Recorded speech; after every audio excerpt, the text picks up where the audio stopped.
Okay, we are live. Actually, let me pull this up over here. Hi, everybody. But can't see us quite yet, but Hi, long-haired, skinny-eyed toe. hi, honey. I love saying that name for some reason. I know, and we say that every time too. I love it. It's funny. I think everyone does. You say that. Exactly. Okay, we are showing every time. Whoops, there we go. All right. So today on Haunting Experiences, we have Jonathan from Jonathan Dailey and his YouTube channel. I'm going to put that in the link. I just like having fun with people. So we like keeping it like mysterious. And Jonathan, you know how it goes with scheduling. Sometimes people's schedules don't work out last minute. So if I don't put the name, we can change it last minute from other people. Right. No, So, I get that. Yeah. So I thought, but let's keep people guessing. Let them come in, see who the guest is, and then we'll start putting the links. And afterwards, once it uploads, we'll put the links. But I'm so happy that you are here today. Thanks for inviting me. Me too. Yes, you are a very interesting person. Every time we have our conversations, you're like this. Oh, I had this happen. This. I'm like, okay, come on. He's got to come over here. We want to hear this stuff. More. Yes, exactly. Yeah, my life would not be considered normal in any way.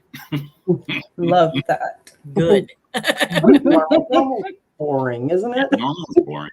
Exactly. I mean, it even started with my birth was not a normal birth either. Do tell. Okay, we're starting. Tell us. Let's just start at my birth, right? So I was born in 1975, and since my uncle had been in the Vietnam War, my parents decided that they needed to make sure I could run away if need be. So they went down to Mexico to give birth to me. My dad was going to the University of the Americas, and my mom was just stay-at-home mom because she was pregnant. And the day that she gave birth to me, she was in labor and didn't even know it. I think she was painting the kitchen. Just going, oh, there's that cramp again. Okay, let's paint some more. So my dad came home, and they were like sitting there. It's already night. And they're playing Scrabble, and she's like, "Oh God, there's another one of those cramps." Oh. And he was like, "What? Wait, what? How far apart are they?" She's like, "Far, I guess like 5 minutes. I don't know."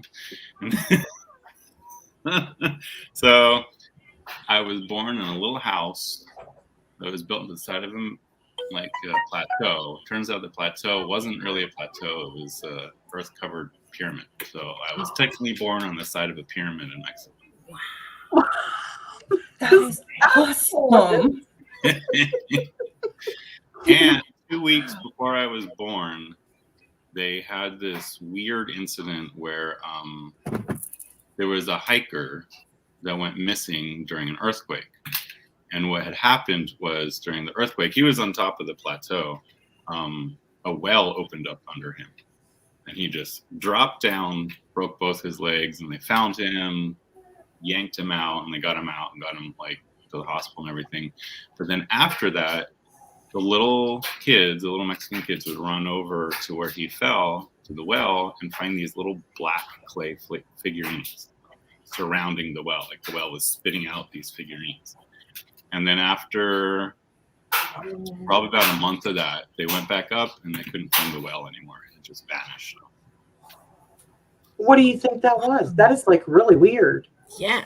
That was a sacrificial well, is my guess. And those were the little clay figurines that the Mixtec people had made as sacrifices, is my guess. My mom still has a little shoebox full of the figurines that she was buying off the kids for like 5 pesos a piece.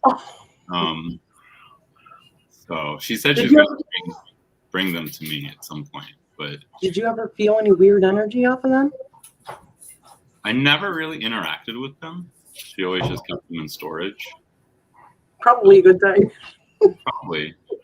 Well, and I always find it interesting that it was always like 2 weeks right before I was born, considering they say that there's many cultures that say that the spirit does not enter the body until 2 weeks before birth.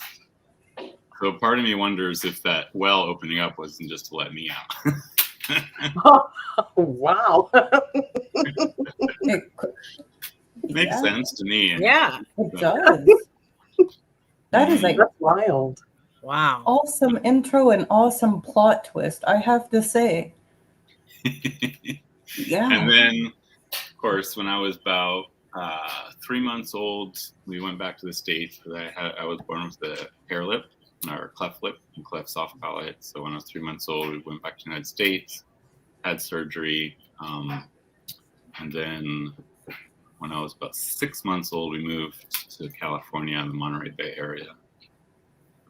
We were in Pacific Grove till I was, I think, 4, 5, something like that. And then we moved to Santa Cruz, California, and started doing the 6 months in Santa Cruz, 6 months in Costa Rica, back and forth. Right. So, Wow. and I've always had a strong connection to spirit. I remember my mom was a 5th grade teacher, the same elementary school I went to, and I was in 2nd or 3rd grade, I can't remember, but she got special permission for me to come to her presentation because she had gotten a Native American shaman to come and tell stories. And so there was all these 5th graders and me, and the shaman was telling stories from her tribe. And then she had everyone stand up and do an energy circle. And after everyone had left, it was just me, my mom, and the shaman, whose name I cannot remember for the life of me. But she took my mom aside and she said, by the way, your son is very strong in spirit. I need to nurture that in him. So that was my life, with my mom always nurturing me on my spiritual side, asking me about my dreams, telling me to like really pay attention to my dreams because messages come through. And just, telling me that just because something is unseen doesn't mean it's not real. So I always believed in fairies and all the little people and everything. So I was raised in a way where my natural abilities weren't squished down to be normal. It was always nurtured in me. So, which is so weird considering my son is like such a skeptic. At the age of 6, he like snuck his tooth under his pillow to prove that there was no tooth fairy because we didn't know he had put his tooth under the pillow. And then now he's convinced that there's no such thing as a tooth fairy, and like fairies aren't real, and none of this magic stuff is real. I'm like, who are you? I guess you're here to ground me a little bit because I'm a little woo-woo. Okay. I mean, you're in good company. I think we're all a little woo-woo here. I mean, some of the stories we have are like, whoa. Yeah, that's at least that's what people tell us. I don't believe it, but Yeah. I think we're more in touch. We're more in touch when people call that woo-woo. yeah. Mm-hmm. Exactly. My whole life, well, not my whole life, up until my 20s, I had very incredible, vivid dreams that were sometimes more real than reality. And they were always intense. Like I would wake up exhausted some mornings because the dreams were just so exhausting. One of the most intense dreams I had, it was kind of weird because it was so much more than a dream. In high school, I got special permission my senior year to go to a junior college to get my PE credits instead of doing stupid high school PE. And so that year I forget which came first. One of them was yoga, one of them was a movement, like dance movement class. And during the dance woo-woo class, the teacher had us all partner with somebody, and the woman I ended up partnering with was full-blown witch, part of a coven and everything. And so we had to do our little like partner routine across the room, and it was one of those like just make it up as you go along kind of dancing. And so we were doing our thing, and then at the end we like touched, and we both went, oh my god. And then we touched again. It was like, oh, ow, what the hell is going on? And she's like, you felt that? And she said that she had been under attack by spiritual entities for like about a month at that point. And that night, she warned me that they were probably going to come for me that night. And they did. It was very eerie. It was 3 women that looked beautiful and evil at the same time. Hard to explain. And in the dream, they were coming after me, trying to attack me or something, and I just knew that like this was a dream. I had to take control, and I tried to take control, and they just laughed at me and like froze me in place, and like they were in control of the dream. And I remember that the witch had said the only way, if you are in one of those dreams with them, to get out is to wake up. Remember that. And so that was what I did. Like I instantly woke up the second I remembered that. And I started doing words, like protecting myself. Like I just like threw up all the words I could, right? And for probably about a week, like I did everything I could to protect myself when I was sleeping. They never came back, I think because I had pushed them away so hard, but it was so scary. And I talked to her after the fact, and I like described the 3 women with like long black hair, and she was like, "Oh yeah, that's them for sure. Me and my coven, we're gonna protect you." So I never heard again, but I'm guessing to do like a distance protection spell or something. So, but that was bizarre. You don't know about like who these witches were? I mean, why they were going after the woman to begin with? Did she have like an item or something? What did she call them? Sounds like they dreamwalked into Lilith's children is what she called them. Look at Cortney. She's like, oh. Lilith's children. Yeah, I think that's what she called them. And they were definitely like something scary. And I'd never had a dream like that before where I felt completely out of control. You gotta remember, my mom's been teaching me to like listen to my dreams, have vivid dreams, be in control of my dreams for years. So this was the first time I ever was like not in control. And that was like, just thinking about it, so giving me goosebumps. So. That is really powerful that you had such great control over your dreams, though. I'm sorry, in order to wake up. So I'm going to mute myself for a second if anyone else wants to. Well, just to continue with the whole dream theme, there was another incident where I forget what was happening at the time, but I felt personally like I needed to protect myself. I felt attacked, and I had this weird dream where it was kind of weird because I was at a crossroads, but somehow my back was against a wall, and yet I could see down all 4 directions. And all 4 streets had this huge mob of people coming, trying to find me, like torches and pitchforks and the whole 9 yards. And in the dream, I knew the only way to save myself was to let my inner demon out, is the best way of describing it. So in the dream, I unhinged my jaw. This giant snake demon came out of me. And I like closed my eyes for a minute, and I opened up again, and I realized that the snake had killed the entire mob. And I was like, where to go? And I see it like coming up, like blood dripping from its mouth, and it looked at me. And I didn't know if it wanted to crawl back inside me or eat me. I didn't want either one of those things to happen. I sat bolt upright in my bed, wide awake. And I was just, I escaped that inner demon, so to speak. But yeah. That sounds like ancestor stuff to me. If I'm Yeah, have you dreamt And of where he serpents was- or dragons before? Oh yeah. and where he was I born. constantly dream about, Yeah. well, at the time, anytime that I was going to do something stupid or like I was agreeing to something that wasn't good for me, I would have a dream about sleeping on a mesa and hearing the rattle of a rattlesnake. Or there was one night, like I was climbing a mesa and I put my hand up and I heard a rattle right there by my hand.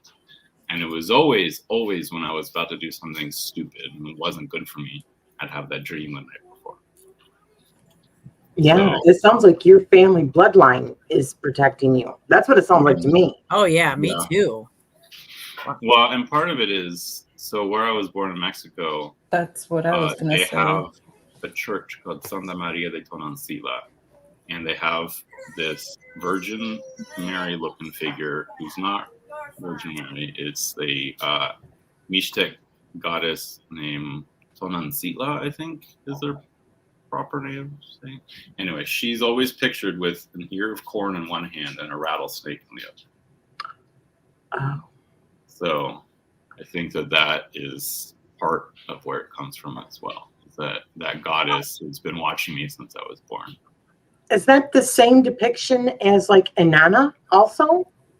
And Lilith and Ishtar? Lilith, Possibly, but it was Tonancilla was the goddess of birth, death, and rebirth. So that's why she's seen with an ear of corn and a rattlesnake. Because the corn is life, right? And the rattlesnake is death, but it's also shedding the skin and being reborn. That even ties into some Native American stuff too. Like that is excellent. And also like Aztecs, Quetzalcoatl, right? Mhm. Was like that dragon serpent god also. Right. that's where I was heading. You read my mind. This thing going up. I was Yeah, like you born do. on a pyramid. Wow. DNA Where stuff. in Mexico? It's southern Mexico, in the state of Puebla, a little state called Cholula. You know, like the hot sauce Cholula. That's Okay, really yes. close to where I was born.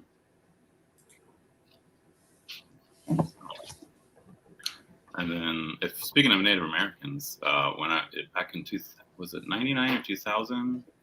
I think it was 2000. I was invited to join the Naraya, which is the Shoshone people's version of the ghost dance. That was an intense experience, to say the least. 3 days that felt like 3 years. Can you tell us a little bit about that? Or is that you're not supposed So it's one of those things that like I can talk about it, but no matter how much I try and explain, it's gonna it won't come across right. It was a 3-day ceremony. Ceremony always started at sunset. We all had to wear white. We all had blankets over us with those giant safety pins that we were gifted. Just to keep us warm. And then it was a sacred circle. You had to enter in the entrance. You couldn't just step over. There was a fire tender that was there for 3 days, keeping the fire burning the whole time. In the center of the circle was a tree that people had decorated with like pictures of ancestors, objects of ancestors around the bottom too. And it was a representation of the world tree. 3 nights in a row we did this. It was Native Americans. It was a circle dance, shuffle dance. There was a drummer. There was multiple shamans on the inner circle, just keeping track of people. And I don't know if you've heard the term "taken by spirit," but so "taken by spirit" is a Native American thing where it's like you get taken. You literally just drop to the floor and just start like convulsing. But that's what your body's doing. Your spirit is off in the spirit realm having like adventures. And I had some amazing visions. Like the second night, I had collapsed. They put me in the center of the circle and I was just laying there looking at the tree. And then suddenly I was a raven circling the holy circle. And I started going up higher and higher, just like flying upwards in the circular motion. And I could see that the tree was in the center of the circle, and the circle was in the center of the valley, and the valley was in the center of the continent, and the continent was in the center of the world, and the world was in the circular form of the solar system. The solar system was in the circular, so it just kept going up and up and up and up until I saw the whole universe, and I realized that all those rings were the rings of the world tree. And as soon as I realized that, I plummeted back down into my body. So that was one of the many, many visions. It was like 3 days. Like I said, like 3 days felt like 3 years. And I could keep explaining and sharing visions I had, but it's beyond words. Right? Some things are just beyond words. Did you take anything? I mean, did they medicinal? No. No, they actually made it a policy that you're not allowed to do anything. You couldn't even smoke any pot or anything. Like no alcohol, no weed, no nothing. And I understand why, because the ritual itself was such a potent drug that if you had been on something, who knows how it would have interacted. Right. And it was an intense experience. So, and after that experience, I remember all of us who were in it, we were now like going our separate ways, traveling, and I was traveling with a small group, and the 5 of us couldn't stop grinning at each other, and like everything was gorgeous. Everything had like this inner light shining out. We could see things that we weren't able to see before, and it was almost like we were gifted spirit vision. It was so magical and beyond words. Like it's just like I feel like I'm expressing it, but I'm not really touching it. Right. I've been there on my own, but that is intense. But I love that story. I have to keep muting because my dogs are acting like up really bad. I've got them upstairs, but they're fighting and barking and yelping back and forth. So, No. but I'm putting in all of Jonathan's links. Dryer going.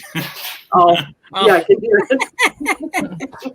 This is real life, Domestic people. life. Mine's grandbabies. One of the most amazing visions I had. It wasn't even during the dance. It was during the day when we do the talk story circle, like story circle, I think they called it. And the stick was going around the circle and everyone was talking, whatever.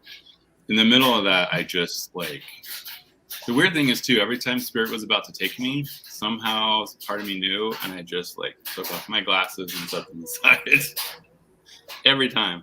And then I knew something was about to happen because I took off my glasses and I went into child's pose. And I dropped out of the world. Like I was not in the world, and I was so far gone that the assistants had to get the shamans in the center to come try and get me back. And the reason why I was having such a hard time coming back was because I was so many things simultaneously. I was the sun god sitting on a throne of gold. I was the moon god sitting on a silver throne. I was Kernonu sitting in the roots of the world tree. I was the raven sitting in the branches of the world tree. And I was the world tree and everything all at once. And from that came, okay, they don't want me to repeat that one out loud. Okay. So there was a phrase that came to me that became kind of like my mantra. And it's still with me 20 something years later. Like anytime I'm feeling disempowered or anything that phrase comes to me and it just starts repeating like a mantra. That is amazing. Do I keep journals? Sometimes. I always have good intentions with journals, but it's like I'm good for a few days and then I forget it for a couple months, and I'm good for a few days and I forget it for a couple months. So yeah, I can so relate to that. Me too. I mean, you want to, but then I'm like, I don't like being told what to do, even by myself. I don't like. Same. Mm-hmm. Yeah. If I feel like I'm supposed to do it, then I really don't want to do it. You rebel. I love it. Love that. It's true. I'm a bit of a rebel. So, Jonathan, I'm extremely amazed with the visions that you've had, just that couple of experiences that you're telling me. So you also do past life regression? Mm-hmm. Has anybody ever regressed you? Oh, yeah. The first time I did a past life regression, it was the same group that I had in summer camp that taught me crystals and tarot and pendulums and energy work and the whole gambit. The guy who was teaching us, he taught us about runes and about making crystal elixir. I mean, he taught us the whole gambit. And one of the things he did for us was a past life regression. And that's what started me on the path of doing that. At this point, I have so many past lives up here that it's, it's kind of ridiculous. Because once one door flew open, they all started flying open. Like I'd be talking to someone about a past life, and suddenly the two of us would remember one together. The very, very first one that I had, I remember I was in ancient Rome. I was blonde, and I was so excited because I had just bought my freedom finally with the money I had saved up from my doing sculptures in marble. And I remember walking down the street and stopping and being in awe. The gods obviously blessed my freedom because I looked up and there was the regular sun, and then there was like this tiny pinprick blue sun as well. So I think that was the Star of Bethlehem, is my guess. So because they said that star was visible for several weeks, even during the day, right? So I think that's about when that life was. Since then, I've had, I don't even know how many. Let's see, there was the one where I was a nursemaid in Babylon crying because I was too old to nurse anymore. There was the one in Japan where I remember doing the suboku because I had dishonored my lord. What is that? That's the one where you have to take your own life? Mm-hmm. Yeah.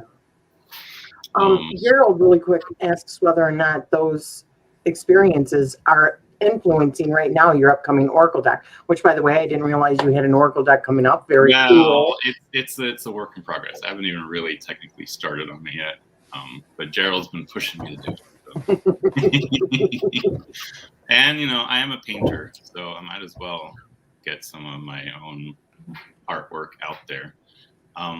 And yes, actually, I think a lot of these experiences would influence me, just because it's something I've lived through. It's something that's a part of me now. Beautiful. As far as, other than human lives, I do remember being a wolf. I remember, so a lot of the memories, they're not like full lives. It's like that defining moment where like something amazing happened, or that defining moment where something horrible happened, right? So with That makes sense. With the wolf, I remember it was a snow-covered forest. I was chasing a white rabbit. It was in the thrill of the hunt because it was my first solo hunt. That's the only memory I have of that wolf life. Wow. That's okay. I mean, that's still pretty amazing. Yeah. Gerald says nudges are coming through him. Well, what it made me think of when you mentioned about in this vision that you were the sun and the moon and all these things, right? Well, we have been listening, well, all three of us actually, to Dolores Cannon. Have you also listened to Dolores Cannon? No, you haven't.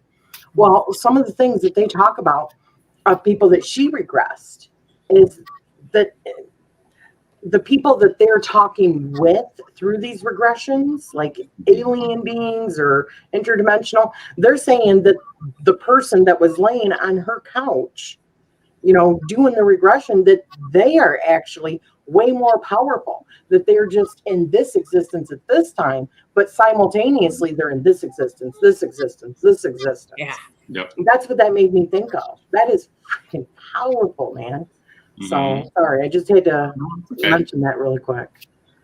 I was just going to mention the last time I was regress was, God, how long ago was it now? Like 3-4 years ago. I went to a past life regression. It's like a group session, and I had this crazy past life where I was a woman who got despoiled by this man who ended up marrying my younger sister. Since I had given up my virginity to this guy who had promised me he was going to marry me, I got kicked out of the family. I was ostracized. The only person who would take me in was the village wise woman who taught me her ways. And then she passed, and I was the village wise woman. And then I was the one that everyone came to for their herbal tinctures. If they were giving birth, they needed me to be there. And I came to my sister's birth, and there was a complication. I saved her daughter, couldn't save her. She basically bled out. The guy who basically ruined my life and then married her then proceeded to rile up the whole town against me, saying I had used witchcraft to kill my own sister. And a mob came for me, strung me up by my neck on a tree, and threw burning pitch all over me. So that was the last life that I had a regression with. So, Okay, that one I remember almost the whole life, and that was a brutal one. Sounds very traumatic. Yeah. So, okay, some of the things that I've learned from listening to stories of past life regression is that you experience some of those lives with the people that you're with in every life. Yep. So are any of them around you now? Yeah. I mean, without actually, naming the names? woman who brought me in that witchy life, I'm like 99% sure it's Betsy Palmer, medium. Because she and I, like, when we met each other, it's like, oh, finally, it's you. Wait, we knew each other? Yeah, we knew each other. I And then love I was like, that. oh my God, she was the wise woman that taught me. And then she's like, well, in this life, you're here to teach me this time. So, wow. There's definitely lots of connections and lots of people I've connected with in this life that I recognize from other lives. And like I said, there's been times I'm sitting and talking with a friend about past lives, and we suddenly remember one together. Yeah. Oh my gosh. When I was in college, I caught a ride home with a friend of mine, and it's like a 7.5-hour drive or something. So we were talking about everything and anything. And the idea of past lives came up. And suddenly he was like, oh yeah, I had a past life memory. And he starts describing his memory of being a gunner in a plane during World War I or World War II. He wasn't sure. And I was like, oh yeah, I remember that plane. And then I described the decal on the side. He's like, how did you know? I'm like, because I was the pilot. Oh, wow. Wow. And we were like, yeah, and the plane went down and we both died. And we totally had a total remember, like, do you remember that? And you remember this? And like, we both vividly remember on the side of the plane, it was Lucky Lucy, and it was a red head and like a white with red polka dot bathing suit. And we vividly remembered it, both of us. So, and now when you regress other people, have you noticed, I mean, because your past life regression, is it just for like helping people with, say, like mental blocks or something, or they have a phobia, or they need your help with something? Or have you come across anything weird?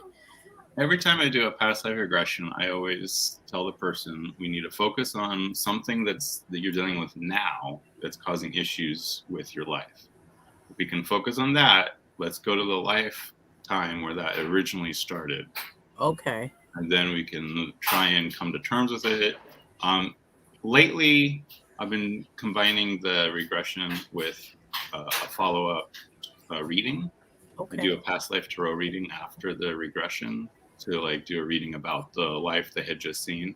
And a lot of times it helps just like get the details a little more ironed out, or like it helps them process through. Yeah, like I did a past life regression for a woman whose specialty is mental health, and she works with people who are, mentally deranged or mentally ill is the term she used. And in her past life regression, she went back to like the 1800s, where she was a woman who had been put into a mental institution because she was too strong-willed to the men around her. Wow. And then we did a reading after, and it just solidified everything she had seen in the regression. So. I was going to ask if you remember having one in like the 1800s or like the Western time, or maybe Victorian era. Yeah. 1800s. Yeah, I kind of vaguely remember being I forget what I was like, a lady, a woman whose husband had died, and I was trying to like keep the land that my husband had built up, but people were trying to take it away from me because I was a woman. And I just remember fighting for my rights to the inheritance that my husband had left me. And that memory, or that life, I don't have a lot of memory. I just remember walking down the hall in a long green gown going, I have to win this debate. I have to win this debate. So I don't like that. And I just, it was around that time period, the way that I was dressed, the memory. Great. And I've done group sessions too, group past life regressions. I was doing that at the spa I was working at. And it's interesting because a few times someone would come, like there was a mother and daughter that came. The daughter is like all into yoga, totally like into the woo-woo stuff. The mom is straight-laced, doesn't believe in anything. She's just humoring her daughter. They come in for the group session. The daughter passes out, falls asleep, doesn't get anything out of the session. Meanwhile, her mom, who doesn't believe in any of this stuff, has a vivid past life memory of being her own grandmother, and like in this, and like, and it's just so interesting to me that someone who's like so gung ho, wanting to get it, doesn't get it, and the other person who's just like, whatever, I'm just here for the fun, is like gets this profound experience. So, and then you can't really control group sessions as well, because individual one-on-one, I can like augment what I'm doing depending on what's going on. When in a group session, I just have to basically follow the script and stick to it. And there was this one woman who, instead of going to a past life, she's like, I never do anything right anyway, but I went to a future life instead. I'm like, oh, well, tell us about it. And she described this life where she was in a flying car, and there was all these other flying cars, like layers of flying cars, and the car went down to the ocean where a wave opened up and they went into the water, underwater, and then they parked outside of a house that was all under the water. And they're like, the whole neighborhood is under the ocean. And she said somehow she was able to, like, the water wasn't an issue. She was breathing just fine, and walked into her house. And like the house was kind of like a dome, so you could see all the fish. And that was interesting. And then another woman, she was just here on vacation, decided, what the hell, I was just gonna sign up. And she had a vivid memory of being a little Hawaiian girl thrown from a cliff as a sacrifice. Oh my goodness. Yeah. Wow. Nice. And I know that that's just like, that don't even touch like probably an eighth of your experiences, does it? With, I mean, the things that you've learned through that. I mean, right. I mean, because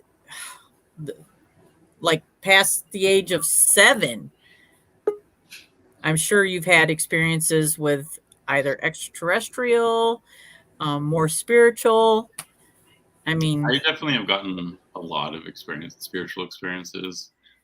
Remember at that same summer camp where I learned all the witchy stuff, there was a small group of us. It was nighttime. We went into the little cafeteria, got ourselves like a soda, and then we were walking to this summer camp had been a farm. So there was the original farmhouse was called Grandmother's House, because I guess the owner's mother had died in it, and people who took, and that was like the music lesson building. The music lessons, especially in the attic, but you often see her. And next to that house was this small, what was called the doll house, that the camper, or the camp had turned into like a little lending library for the campers. And we were going to walk over to the doll house and just like sit and chat, whatever. So we all got our soda. We're walking up to the doll house, and in the window of the doll house, so mind you, this is like a house in miniature. So it should not have been in the same like size as the house. But in the window, as we're walking up, there's an old woman glowing green. And like we were kids, so what do? We turn around and run screaming. But I'll never forget that green color. It was just, she was glowing green. I don't know how else to explain it, but it was not the typical green. It was, I can't even describe the green that I saw. Do you see auras or anything like that? I used to, but back in my 20s, I like dived a little too deep too quickly. And it's interesting because back then I got my ears pierced, and I didn't get them pierced at regular size. I got them pierced at 10 gauge. So like that took a chunk of my ear out, right? Yeah. I'm currently, I think these are 8 gauge or 6 gauge now. But then I went to acupuncture school. And an interesting thing is those points where we often get our ears pierced. So in acupuncture, you can treat the whole body using the ear because it's seen as an upside down fetus. Oh my goodness. Yeah. And that point is the eye point. So I like symbolically gouged out my eyes in my 20s. So since then, I haven't been as visual. It's more of a feeling, more of a like, well, I do see visions on the inside. Like I don't see it outside anymore. It's very interesting. That is interesting. It's more of a, for me, it's more like just an energetic feel. I feel with my hands more than I see with my eyes. So, do you pick up senses too? Like just about people or whatever? And you just like get that, Yeah. I find I am more energetically sensitive with my hands now because of the acupuncture. Because one of the things we do is we feel pulses on both wrists. There's 3 positions. Each position has 3 layers, and you can feel your whole body with those positions. And since I started learning how to like feel the pulses, my hands have gotten more sensitive to the point where I was treating an older woman for back pain. This was years ago now. And like, I'm like, there's something not right here. This is not regular back pain. I told the woman's daughter that she needed to go take her mom to get a CT scan of her spine. I had a feeling that there was this was not something that acupuncture could help. So she took her mom to get the CT scan. They had to argue with the doctor quite a bit to get it to happen. But when they finally did happen, it turned out that that poor woman's spinal cord had become a giant line of cancer. Oh my gosh. So, and she died probably like 6 months after that. But it was, I'm like, you can't treat this back pain with the way you're trying to treat it. It's not going to work. I'll treat her, but you need to go get her checked. And because of me saying that, they found out, and they were able to try and start treatment, but it was too late at that point. Wow. But I'm surprised. But she'd be going to chiropractor and massage and like all these people. Yeah. And nobody even thought about like, oh, maybe you should go get your spine checked. Right. So, it's the sensation in my hands now since I blinded myself. That's interesting. I never would have thought that with the fetus and all that. Wow. Yeah, because I got a 00 here, and I'm going. I know, right? Well, so what I have in my ears now are chunks of amethyst. They're not earrings. They're earrings, but they're like carved from a piece of amethyst. That's cool. So, if you do have earrings, I would avoid metal, or if you are going to do metal, do like as pure of a gold as you can, because your body is going to react to the metals like it's a poison in it. I found that because I had 2 in both my holes, or 2 in both of my ears.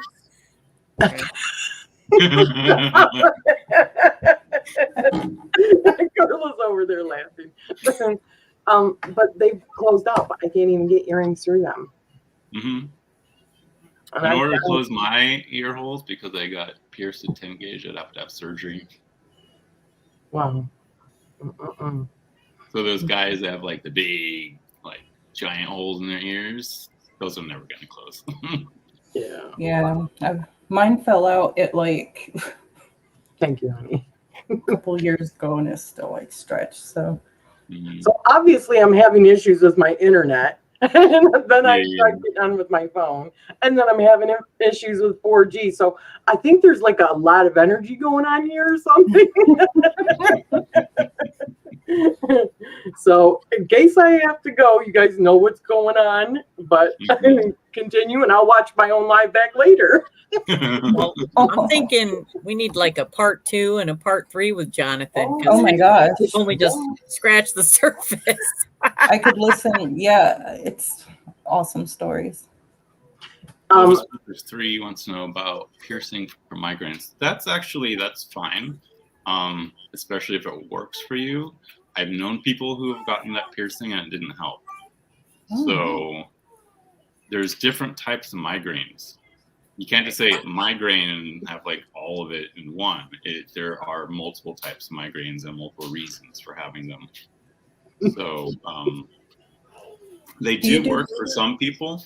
I find that there was a woman I was seeing who had really bad migraines. Like she would like scratch her head with a pen until she bled to like try and get the pain to stop. And she swore by the acupuncture. She said if she didn't have her once a week acupuncture, she'd have like 3 migraines a day. Wow. With the acupuncture, she was down to like 1 or 2 migraines a week. So. Wow. How does that work, if you don't mind me asking? I've been interested in acupuncture, but is it like the healing you're contributing like simultaneously as you're doing it, like with your hands and energy, or? So the way I do acupuncture, I feel the pulses, I find where the imbalances are. I figure out which organs are involved and then which points along those channels I should use. The needles basically activate the points. It's energy work, basically. And then because the needles are activating the points, the body's healing response gets kicked on. And some people say it's a chemical response. Some people say it's all energy. It depends on which school of thought you're in. Right. But I definitely think that, I've seen some pretty miraculous things. When I was a student, one of my very first solo patients was this guy who had thrown his back out while surfing. Like this guy, like he had to have his arm around my shoulder, my hand around his waist, just to like get him down the hall to the room. And I put in, I don't even know, like more needles than I've ever put in anybody. And because my teacher at the time was like, I said, this is what I was thinking about doing. She's like, that's good, but add these, and like doubled the amount of needles I was going to do. Yes, Candy, it is ley lines in the body. Okay. They actually have found images in, was it Scotland? I want to say it was Scotland, where it looked like there was like images of a shaman doing acupuncture to the earth. And I know that in Portland, Oregon, for a while there, well, I lived there for a little bit, and the acupuncture society there were putting up giant acupuncture needles in the acupoints of Portland itself. So, it is. You can do acupuncture on the land and on the people. So, you know what? I wonder if that has anything to do with those things that they put up, all those like obelisks. Mm-hmm. I wonder if that's what that's all about. Yeah, energy, right? Think about how often we put up our own little towers, right? Exactly. So, they're kind of like little antennas. And I like calling my acupuncture needles my little wands. Exactly. So anyway, so the guy, I pulled the needles out of him. He literally jumped off the bed. He's like, I feel so good. I'm going to go surfing right now. I'm like, give it a day. Please, give it a day. He went running down the hall to pay because he was desperate to go get back in the ocean. I'm like, dude, don't undo everything I just did. Wow. Wow. That is excellent. So, touching on a different thing, some of the like visions and stuff that you've been on, has there ever been like alien interaction? Has there ever been like you said that you believe in Fae? Has there ever been any kind of Fae like interactions, inner Earth interactions? You know, anything like that? Fae and I have a very interesting relationship because I'm pretty sure I'm part Fae myself. That's where it is. Mm-hmm. Okay. So, I mean, 2 weeks ago, one of my neighbors asked me to like come pick her up because she had to drop her car off, and like I had my key in my hands, and I go sit in my car, and I get a text saying that she needed me to bring a bag because she had some school supplies in the back of her car that she needed to get out. So I run back in, grab my bag, go back to the car, and sit down. Where the hell's my key? I just had it in my hands. 2 weeks later, I still have not found it. I've torn apart my car. I've torn apart the house. I dumped out the trash can on the ground just to like go through it all to try and find it. I blame the house elves. It's still missing. I had to order a new fob and have it paired to my car, and that was like $360. Wow. We do have another question. Is silver earrings okay to wear? If it's 925 silver, sure. If it's like sterling silver or anything like that, I would say no. The pure the better. Silver. And silver and gold are really the only metals that are good. Because I don't know if you know, but a lot of earrings are made out of like a zinc-based metal now. That's why a lot of people break out or have reactions. Yeah. That's you, Cortney. Big time. Nickel and silver and other, yeah. Yep. See, silver, I have no issues with. I love wearing silver. I made these things actually. And like silver I buy in the store always like discolors me. This silver that I made myself, because I know it's mostly pure silver, no discoloration at all. So you do like wire wrapping, or do you do like welding or both? No, I did. This is the first ring I ever made. This one here with Tiger's Eye, and then this little band I also made. No, I took a Is that black? So this is sterling silver, and then this is argentium, which is a new kind of silver. It's more pure silver. It's like a 935. They take out some of the nickel that they put in there. They take out that and they put in germanium instead. Because after you're done making it, if you put it in a toaster oven at like 350 for like a couple hours, it brings the germanium up to the surface. So it's a non-tarnishing silver. Nice. White gold. That's what I tend to try to get. White gold. Mm-hmm. It's really neat. So Gerald asked, he's curious if there is any specific piercing that would help him hear and see more. Because it's like, these are right. So these points that almost everyone gets the ears pierced. That's the eye point, and a little. Where's the ear? I think it's a little bit above that. Up here, I think. You just have to look at a chart.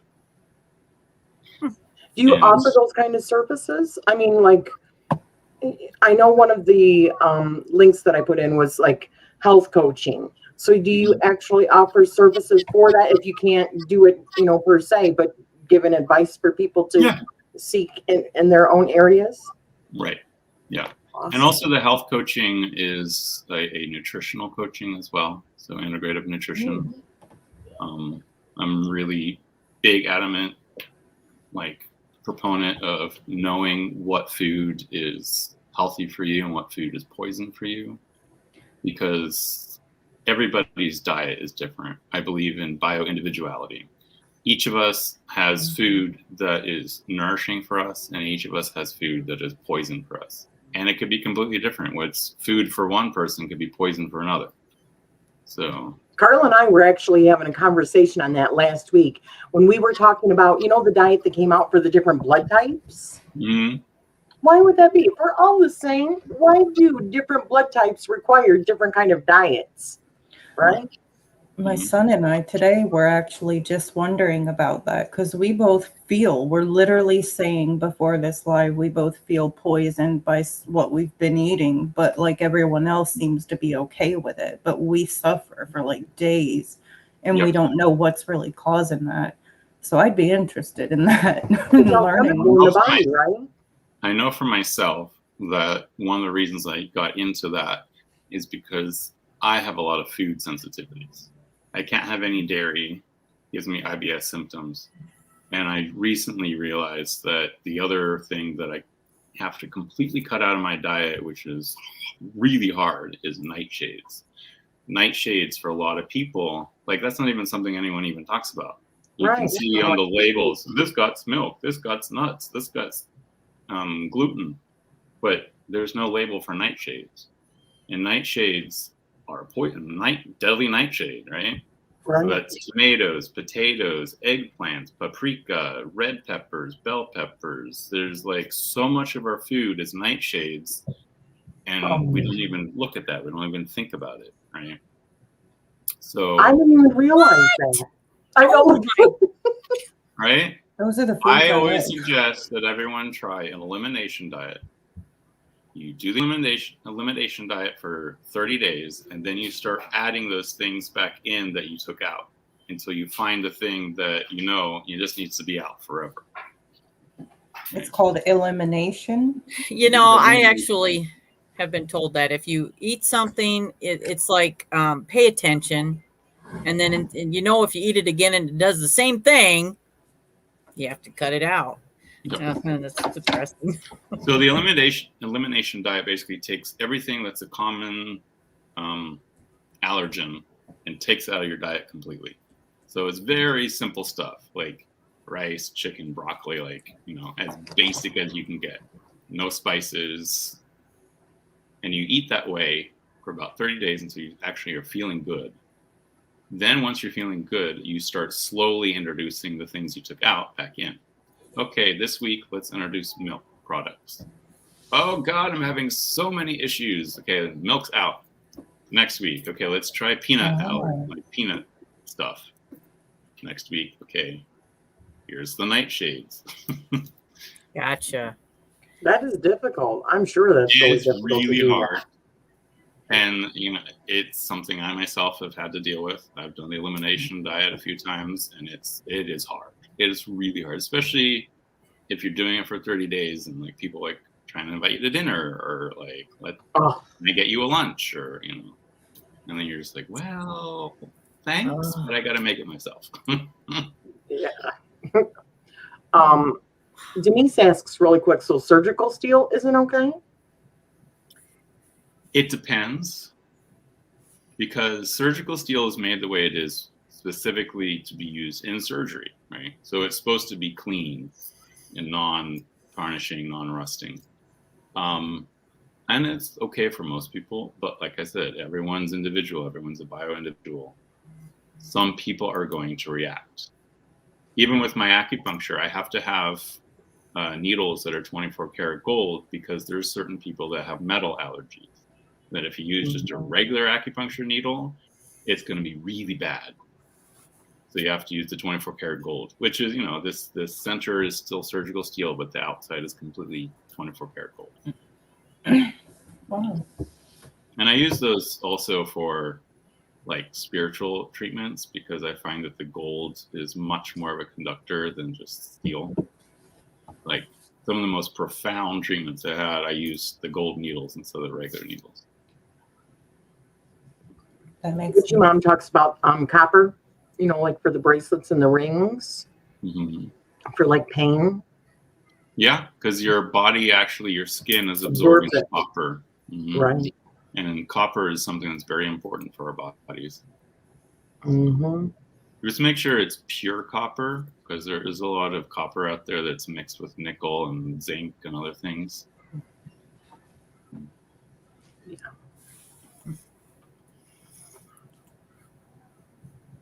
I think I have 12 holes between both ears. Oh my gosh. Oh,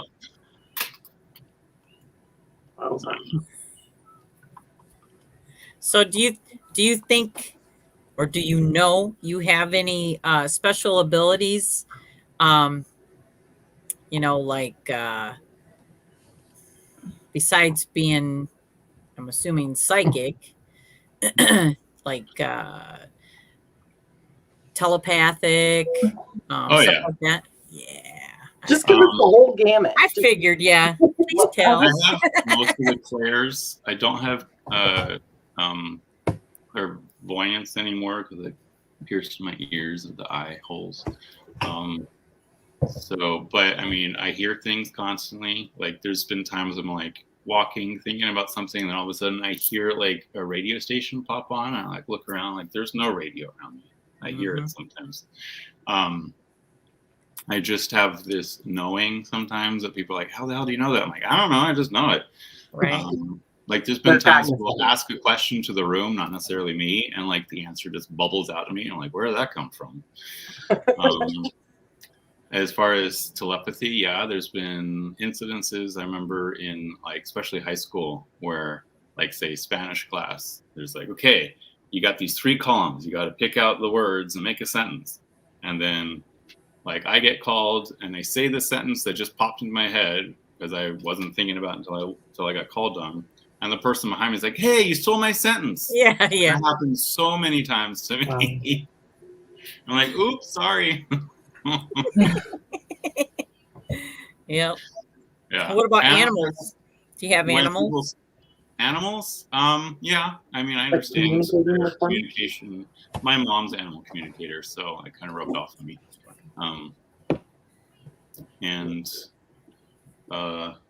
Yeah, I mean, I understand animals pretty well. I haven't had past animals come to me, so.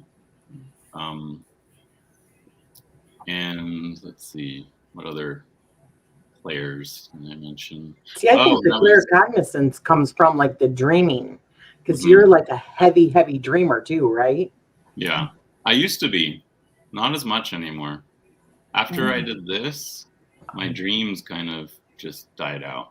Like, I'll occasionally remember a dream, but maybe like once a week I'll remember a dream, and it used to be like I remember 4 or 5 dreams a night. So I have a whole bunch of amethyst right by my bedside table. So I don't know. Sometimes it works. I don't know, but it just seems like it's gotten like less over the last 2 months or so. Because there would be nights that I could remember 3 or 4 because I would wake up several times in the night to use the restroom, right? So I would remember each one. But now it's like it's like I have to fight to remember them, and that's why I write them down as fast as I can, because it's almost like as soon as we like wake up, and you guys tell me if you feel the same way. Right when you wake up, it's like right before I gotta remember. As soon as you wake up, it's like it's gone, like erased. I've been having more trouble trying to astral as well, or like do any actual dream work in the last few weeks. Yeah. Wow. So what books have you read that like just totally after you read them went, wow? Like, do you have any favorite ones like that? Yeah, I have a few. Well, of course, everyone always talks about The Alchemist. That was an amazing book. But a previous client / friend of mine gifted me 2 books about Marconics. I don't know if you've heard of Marconics. You talked about it. I'm interested. Those books definitely blew my brain. Like, well, one is set up like a new agey book, right? And then the follow-up book, the second one, they had to sell it as fiction because it was these 2 women's memory of the fall of Atlantis, like how it fell, and how the fall of Atlantis wasn't just like, an island sinking or whatever. It was Gaia itself falling from like the 13th dimension down into the 3D world.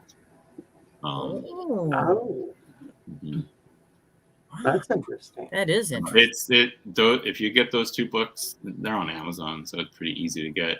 Yeah, I looked them up. Are they on your list, Carla? Yes. Incredible.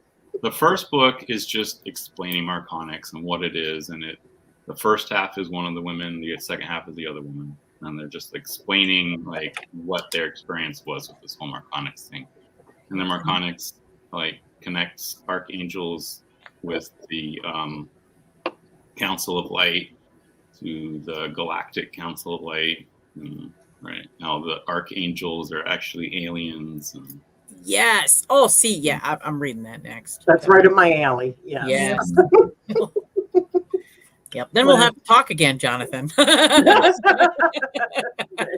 And of course, when I was younger, the Four Agreements and all those books, I read this.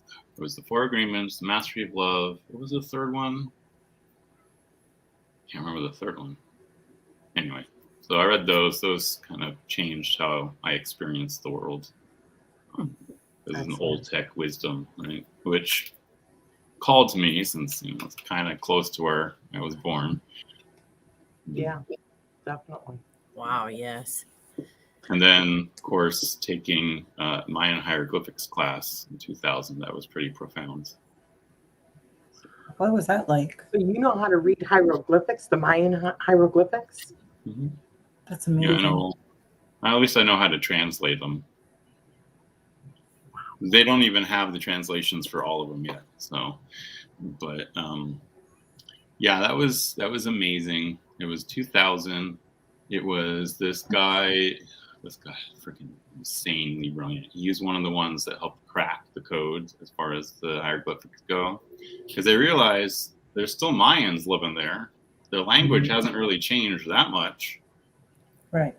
Wow. So they were able to take modern Mayan language and figure out most of the hieroglyphics. Have you ever personally visited any like Mayan stuff or? No, I really want to, but I haven't gotten around to it. I also I graduated with a degree in anthropology. One of my focuses was Mesoamerican anthropology. That's excellent. I do have to ask you a question. We had talked about this just briefly in messaging, but I had a dream, just a really brief dream in June, that I was at a resort in Hawaii, I'm guessing, and you were teaching some classes, and I was taking one of your classes. And you had told me at that time that you had been talking with Amber, and you guys were talking about doing some sort of classes or something like that at a resort. Yeah. We were talking about possibly doing a retreat here on Maui. It was Amber, Betsy, and myself were talking about maybe getting like a small group of teachers together and doing a spiritual retreat here on Maui. So it's interesting that you had that dream, because I have a lot of dreams that come to fruition. Mm-hmm. A lot of dreams. Yeah. I love it when I can actually talk with somebody and they're telling me, yeah, this is something that I've been like planning or talking about. That just shows me how connected we all are. I mean, truly. Right. Definitely. So, yeah. Yeah, well, I need to get back in touch with Amber. She's so focused on her class right now that I didn't want to interfere with that. Yeah.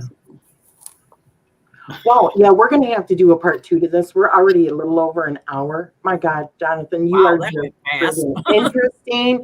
Fascinating. Oh, yes. Okay, before we end this, though, really quick, what kind of services do you offer? You offer the readings, of course, past life regression, health coaching.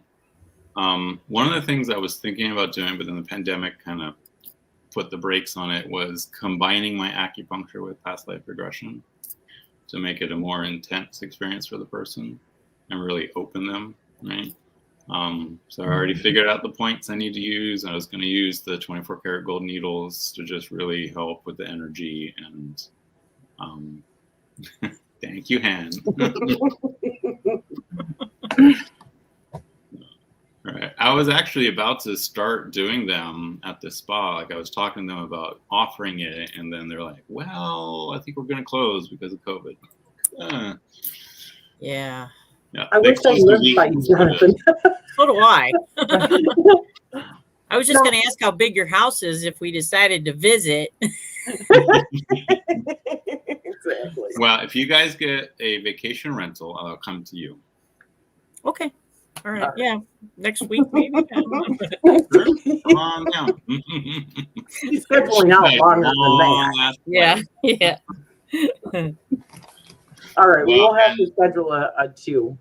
Mm-hmm. And the other issue we're having here is so many freaking people are on island. It's like the hotels that are 110% capacity. Oh my All of goodness. People are starting to rent out their extra cars because there's a car shortage, and they can charge someone $500 for a piece of crap that doesn't even have air conditioning. What is that all about? Why do you think everyone's there right now? Because the airlines are offering $99 one way to Hawaii. Okay, see, we might be there next week, Jonathan. Yeah, we just might be there. That's fine. Good luck finding a vacation rental. Yeah. Sounds awesome. Exactly, no. But why don't I trust Probably- it? You know what you need to do? Car You and get a sleep small in the group of car. people together, and then you rent one of the more expensive houses right on the ocean. Mhm. That's the thing to do. Yeah. Heck yeah. So for those people that obviously cannot come to Hawaii right now, you do offer like, or I'm asking, do you offer like past life regression over like social media I've done, or life regression over Zoom, so it's not my first rodeo. Oh, and the other thing I do is I make wearable crystal grids. that is excellent. Hey, I would Han, like that. you should recognize this. Uh-huh. Is that Mookai? Is that the Mookai? Mhm. Yeah. Very nice. Yeah. Those are really cool. I love that. Oh, and I started getting some more pendants that are not skulls, and one of them is a Unakai alien face. If you're Oh. interested, Cortney. I'm definitely interested. Yes. Yeah. We Mookai have is really pretty too. I think it is. Yeah. Yeah. Oh yeah. oh, That- even my spirit's Means- jumping like, get it. And where can we find that? Is that in one of your Facebook pages? that's on my Instagram. On your Okay. Instagram? Message me on Okay. Instagram. We can figure something out. It's in the chat, Thank guys. I you. put it in the chat. And after this uploads, I'm going to be putting all of his links in the description. I'm keeping these secret until after we have the person here. We do have a few more coming this month, but keeping it secret. So you'll have to come and see who's actually going to be our guest. Neener, The neener. history of it all. Exactly. Nanner. Well, thank you, Jonathan. This was excellent. Oh, thank you. I'm happy that we finally got you over here. Yes, definitely. I want too. to steal you for mine soon, too. Oh, yeah. now. So But we hope everyone has a wonderful afternoon, and we love you guys. Thank you for joining us. Thank you. Bye, guys. Mwah.